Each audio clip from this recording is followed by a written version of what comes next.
Rece, feels like this is one big full day ad for the University of Colorado. Have you seen something like this before? And what are your thoughts on just Coach Primr's impact overall the first few weeks here?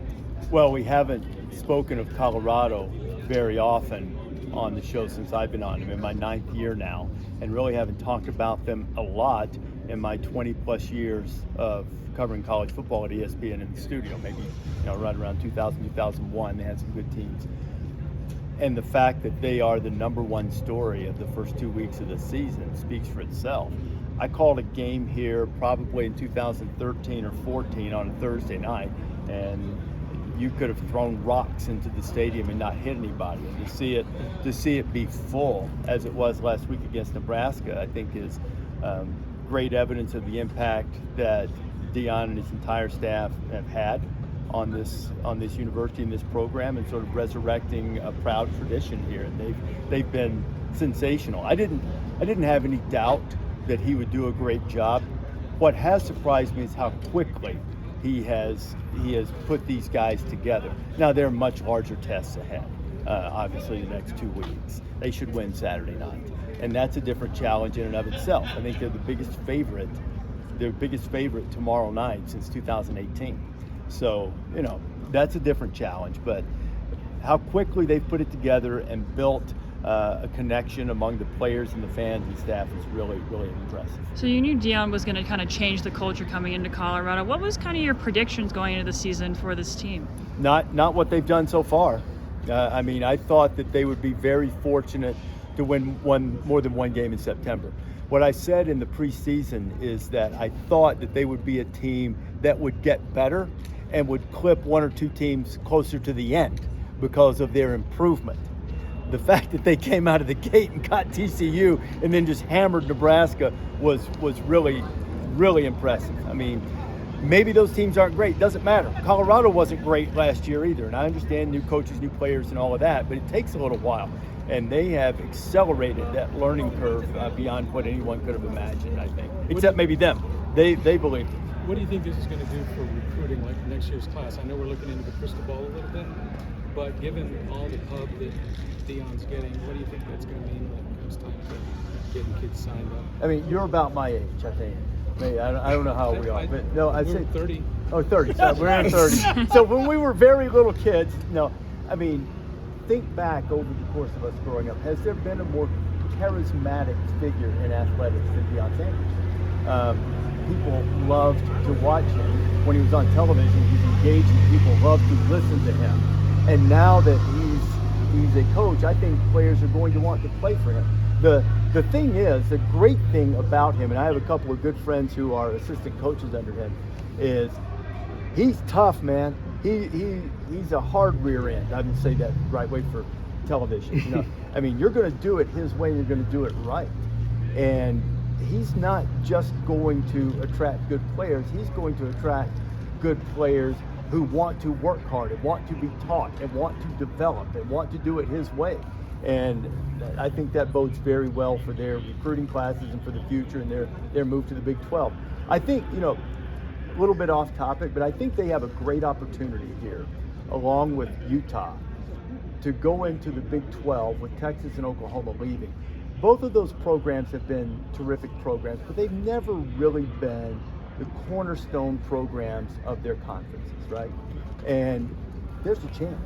The door is open right now for those two particularly to be one of the big dogs in their new conference. And I think great recruiting classes certainly will put them in good position to be on. Why does he scare some other fellow coaches and this success coming, like you said, this fast? And are there ADs going, I missed this. I could have had this. Maybe. I don't know that other ADs think that way, and I don't know. You'd have to give me a specific example if you think another coach is afraid, because I don't sense that. Narduzzi called him out. It doesn't mean he's afraid. Okay. I don't know if you know Pat Narduzzi. Pat Narduzzi ain't afraid of anybody. Okay. So I'm not going down that road with you. Maybe it bothers them because it was non-traditional. Right. maybe unconventional, but I don't think anybody's afraid. I mean, you don't really get in this business as a coach if you're afraid. Right. But maybe unconventional, maybe calling out the differences. But I've used this example a lot. There are a lot of different ways to do it. He might have done it on a bigger scale in terms of more players coming in, but we all know the stories from over the years of him, coach calling a guy in and saying, hey, look, I'm going to tell you, you always have a place here. You'll always be on scholarship here. But, just so you know, you're not going to play. Now, I don't care if everybody at your position, gets hurt. We're going to go recruit somebody from the Sigma Nu House. I'm not Greek, so whatever a fraternity is. And we're going to pull somebody up their intramural team. We're going to play them before we play you. But you can stay. And of course they transfer, right? So in some ways, I thought this was a little more straightforward.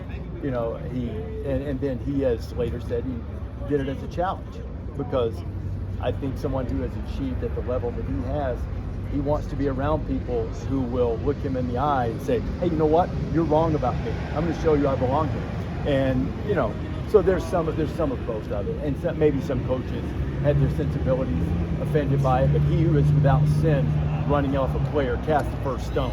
And nobody's going to be reaching for a rock in coaching. I can guarantee you that. Is this a new era in college football? Can this be replicated by other teams, or is this unique to Deion Sanders? Well, there are others that have had success. Lincoln Riley, not on this scale. Lincoln Riley had pretty good success bringing in a whole bunch of new guys at USC last year.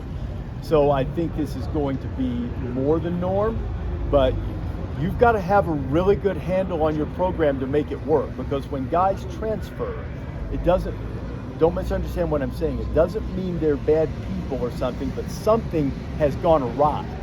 Playing time, coach change, something has gone awry to open the door for them to transfer. So to have the grip on your program and on the culture that you want to build and your expectations to make that work takes a lot of talent and a lot of commitment. And I think that, that Deion has shown that he has that. Do you think that But let me get her. She's been waiting. Thank you. Obviously, this is clearly a culture change, and a culture has come in here. Do you think that this is going to change the entire college football landscape, Coach? You mean in terms of attracting transfers, or just the way? No, just the way that we're seeing just everything blowing up on a just national stage here with this team. Well, the number one thing you have is his charisma. I mean, in terms of that, people already know him, right? I mean, Lincoln Riley, people knew because he was a coach. So when he came in, it was kind of a big deal.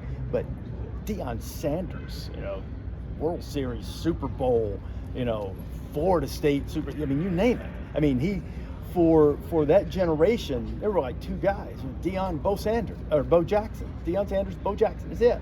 And so there's such a recognition there that I think it's very compelling to people. So that part of it, I think, will be very hard to replicate. And also, you can't just be a star athlete and say, hey, I'm going to go do what Deion Sanders did, because he just also happens to be a terrific coach. I mean, proved that at Jackson State, and I think he's proving it right now, not only by his leadership, but he's put together a really good staff too. They've got a really good staff.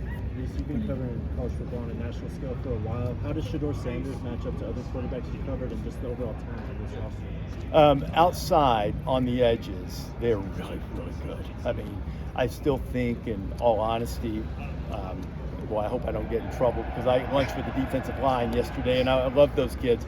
They probably need to get some more size, a little more depth on both lines of scrimmage. Outside, they're really good. I mean, Travis Hunter's as good players as you'll find. Shedeur is really, really talented. I think the thing that I admire most about him is his poise. I mean, he's completed more passes under pressure than any other Power 5 quarterback, and by a significant margin. So he's gotten hit, and he's been pressured a lot, and he's still been able to make plays.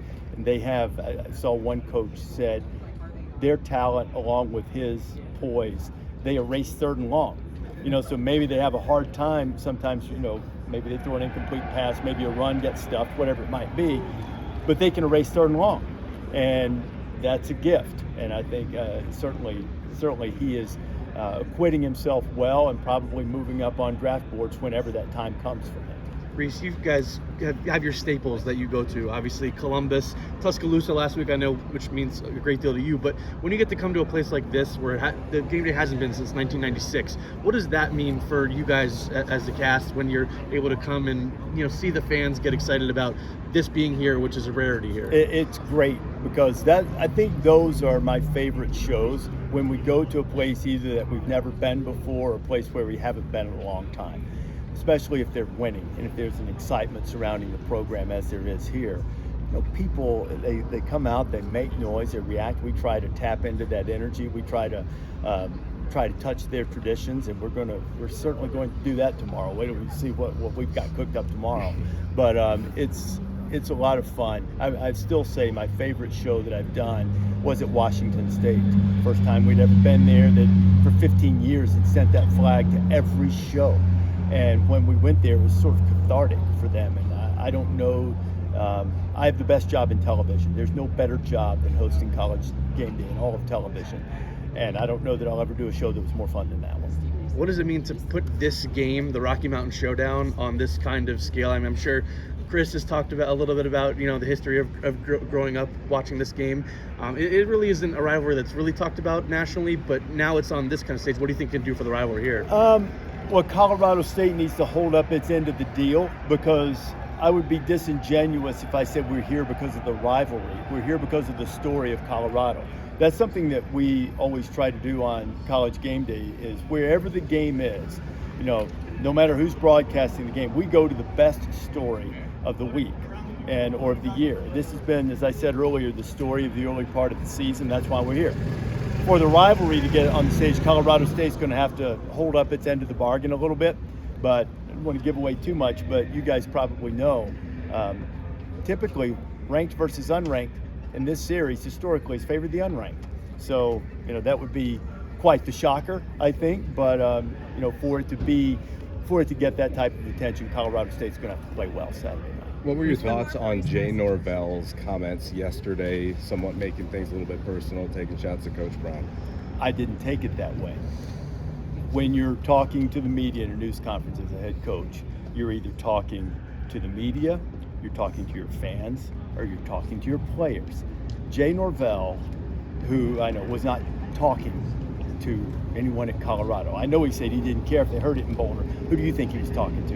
His players. He's talking to his players. We're not afraid. We're going in there. We're not intimidated by all the attention they get, or by the force of his personality, or by the talent of Travis Hunter or Shedeur Sanders. We're not intimidated by any of that. We're going to play, and we're going to do our thing. He's talking to his players. Now, absolutely Colorado should respond the way they did and use it and all of that stuff. That's part of the game. But I didn't think for a second, you guys probably know Jay Norvell better than I do, but that's not really in his wheelhouse. He's talking to his players. He wasn't trying to take a shot. And I'm sorry to diffuse all the fun saying that, but that's what I thought. Thanks, Rece. You bet.